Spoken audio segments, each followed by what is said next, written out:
Lubatan mga kainday, gusto niyo bang mag-apply dito sa Croatia bilang OFW? Bibigyan ko kayo ng step by step kung paano. From Philippines, via agency.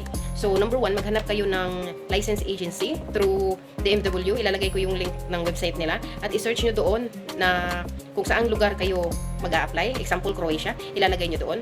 Doon, pag may hinahanap na kayong agency, try nyo puntahan doon. At itong step number 2 is i-submit nyo yung requirements ninyo. Kagaya ng valid passport. Dapat yung passport 1 year. 1 year plus ang validation pa. Tapos resume. NBI clearance, tapos yung NBI clearance, ihanda nyo na lang na kailangan talagang i-apostil yun.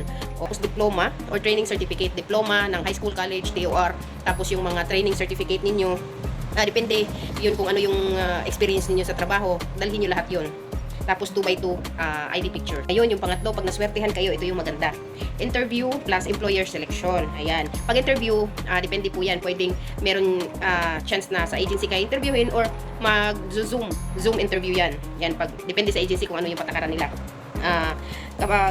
Kapag pasado na, makakatanggap ka na ng job offer. Ayan, yun yung pinakamaganda doon. Pag may job offer ka na, syempre, magsasign ka na ng kontrata niyan. Plus visa processing. Ngayon, yung Croatia work visa o yung visa na ipaprocess mo is through BFS. Kasi walang embassy ng Croatia sa Pilipinas. So, dito tayo sa BFS magpaprocess. So, i-guide naman kayo ng agency niyan.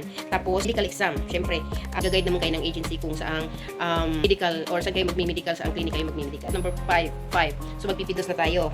Ibig sabihin, pre-departure orientation seminar. Ayan, required yan ng required yan ng DMW.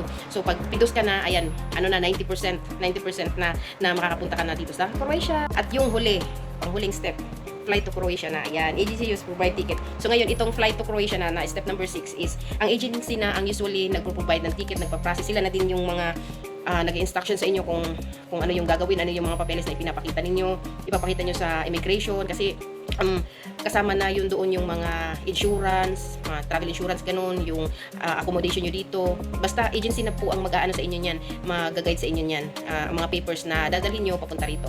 Ayan, sa mga nagtatanong kung magkano yung gagastusin papunta rito sa Croatia galing Pilipinas, paki-comment down below na lang at gagawin natin ng another video na makakatulong kahit papano sa inyong pangarap na makapunta rito sa Croatia. Bye!